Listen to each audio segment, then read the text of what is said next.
സുഹൃത്തുക്കളെ, നിങ്ങൾക്കായി ഞങ്ങൾ സമർപ്പിക്കുന്ന ഒരു ചെറിയ ക്രിസ്മസ് സമ്മാനം വെളിച്ചം ചമ്മലാണ്.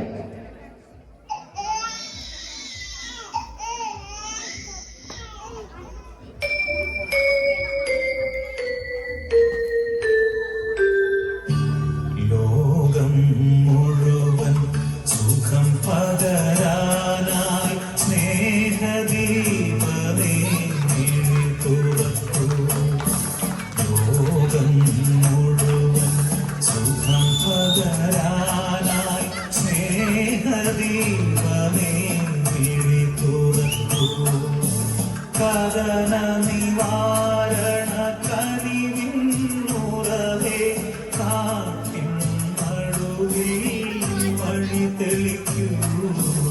ലോകം സുഖം പകരാനായി സ്നേഹദീപമേ.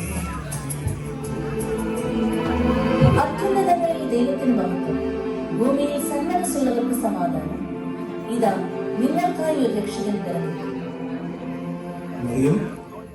നമ്മുടെ കുഞ്ഞ് എന്ത് ശാന്തമായി ഉറങ്ങുന്നു. ദൈവത്തിന്റെ വാഗ്ദാനം നമ്മളിൽ നിവൃത്തിയായിരിക്കുന്നു. ലോകത്തിന്റെ രക്ഷകന് ജന്മം നൽകിയ എന്റെ ഉദരം എത്ര അനുഗ്രഹിക്കപ്പെട്ടതാണ്. അതേ മറിയും, ദൈവപുത്രൻ പിതാവാകുക എന്ന ശ്രേഷ്ഠമായ കർമ്മം എനിക്കും ലഭിച്ചിരിക്കുന്നു. സന്തോഷം കൊണ്ട് എന്റെ മനസ്സ് നിറയുകയാണ്.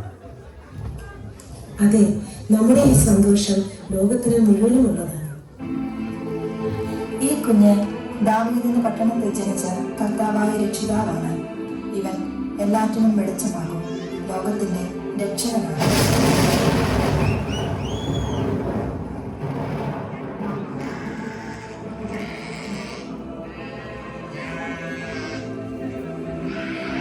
ഭയപ്പെടേണ്ട, സർവ്വജനത്തിനും ഉണ്ടാകാനുള്ള ഒരു മഹാസന്തോഷം നിങ്ങളെ അറിയിക്കാനാണ് ഞാൻ വന്നിരിക്കുന്നത്. ദൈവപുത്രൻ ഇന്ന് ദാവീദിന്റെ പട്ടണത്തിൽ നിങ്ങൾക്കായി ജനിച്ചിരിക്കുന്നു. ശീലകൾ ചുറ്റി കാലിത്തൊഴുത്തിൽ അമ്മ മറിയത്തോടും യോസേഫ് പിതാവിനോടുമൊത്ത് ഒരു ശിശുവിനെ നിങ്ങൾക്കാണ്.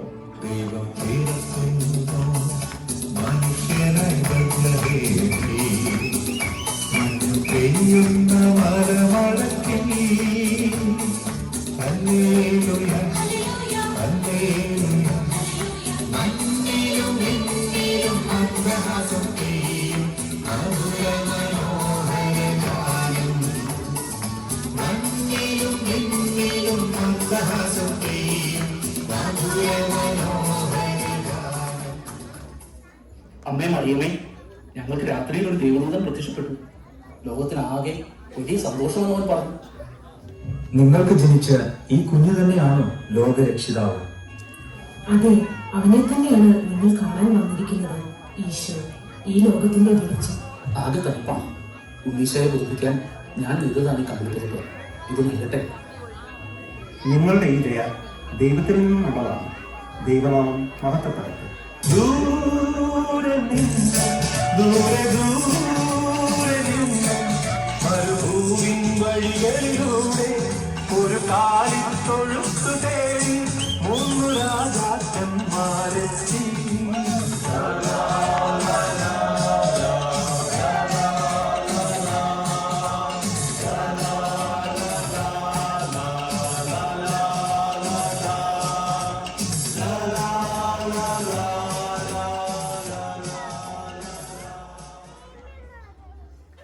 ഞങ്ങൾ കിഴക്ക് നിന്നാണ് വന്നത്. ആകാശത്ത് ഒരു പുതിയ നക്ഷത്രം തെളിഞ്ഞു. രാജാതിരാജന്റെ ജനനത്തിന്റെ അടയാളം. ദൈവസന്നിധിയിലെത്തിയ യഹോവയുടെ പുത്രന്റെ മഹത്വം. ലോകം ഇവനെ തിരിച്ചറിഞ്ഞ് സമാധാനത്തിലേക്ക് നടക്കട്ടെ. ഞങ്ങൾ കൊണ്ടുവന്ന സമ്മാനങ്ങൾ പൊന്ന്, മീറ, കുന്തിരുക്കം ഇവ സ്വീകരിക്കാൻ കരുണയുണ്ടാകണമേ. ദൈവമാണ് നിങ്ങളെ നയിച്ചു കൊണ്ടുവന്നത്. ഈ സമ്മാനങ്ങൾ അത്രയും മഹത്വമേറിയതാണ്.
നമ്മുടെ പുൽക്കൂട്ടി കാണാൻ നല്ല ഭംഗിയാണല്ലേ? അതെ, എന്ത് തേജസ്സാണ് നമ്മുടെ ഉണ്ണീശോയ്ക്ക്. ഈശോ ജനിച്ചപ്പോ ഞാൻ അവിടെ ഉണ്ടായിരുന്നെങ്കിൽ എന്റെ നല്ല റൂമും ബെഡും ഒക്കെ കൊടുത്തന്നെ. ജോക്കുട്ടാ, ഉണ്ണീശോ ജനിച്ചത് തന്നെ ഇതിനാണ്, നമ്മളെ പോലുള്ള മനുഷ്യരുടെ മനസ്സിൽ നന്മ നിറയ്ക്കാനും സ്നേഹം കൊണ്ട് പതിയാനും. മക്കളെ എന്തെടുക്കുവാ? ആ പുൽക്കൂട് ഉണ്ടാക്കിയതിൽ പിന്നെ അതിൻ്റെ ചുവട്ടിൽ നിന്നും മാറിയിട്ടില്ല. എപ്പോഴും എന്തെങ്കിലുമൊക്കെ കഥയുണ്ടാക്കി അതിനെ ചുറ്റിപ്പറ്റി നിൽപ്പാണല്ലേ? ദേ കരോളിങ് എത്തി, വേഗമായോ.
എല്ലാവരുടെയും മനസ്സിൽ സ്നേഹവും നന്മയും നിറച്ചുകൊണ്ട് ഈ ക്രിസ്തുമസ് നമുക്ക് ആഘോഷിക്കാം.